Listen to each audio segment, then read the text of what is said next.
Show me with your hands, please. Have you ever lost a job? Anybody in the room? You've lost a job. Have you ever gone through a divorce or a difficult breakup where your heart was kind of broken a little bit? Anybody? Have you ever lost someone who you really deeply loved?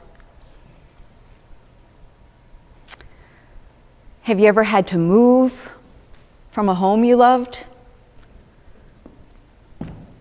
In 2009, all of that happened to me at the same time.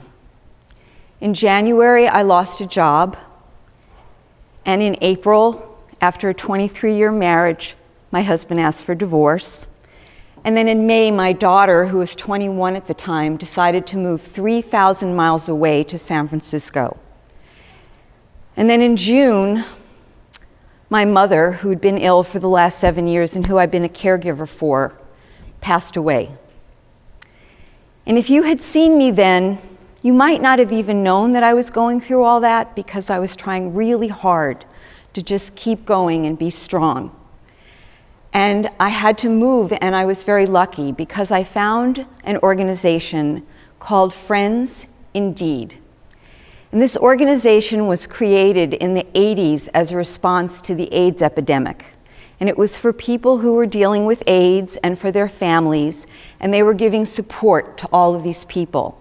And over the past 22 years, they've evolved into an organization that not only helps AIDS patients, but also anyone dealing with a life-threatening illness, caregiving, and grief and bereavement. I started going as a caregiver, and I ended up going as someone who was dealing with grief and bereavement. And I can honestly say it was a family to me. It was my community. I felt like I wasn't alone. And not only did we all talk about our problems, we all laughed. We found humor in life. And I knew that I was going to be okay. And after about a year and a half, I started to get strong again, and it was because of Friends Indeed and because of the support I got.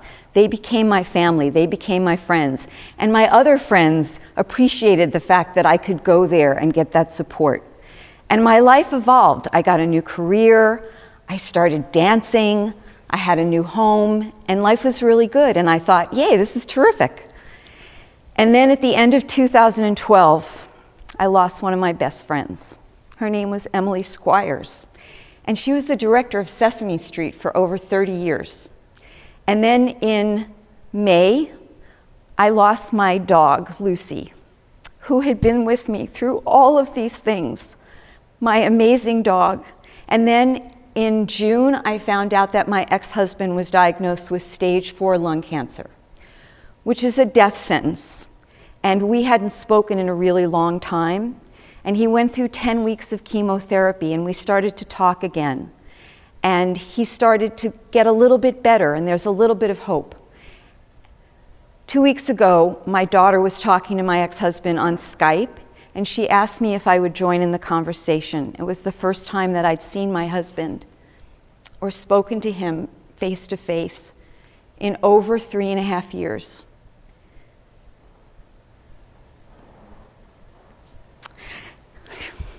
And it was amazing.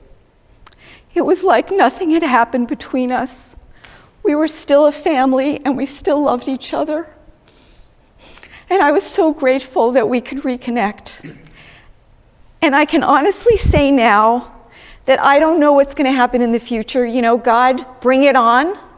But I know that I will survive because I will always find a family to get me through it. Thank you.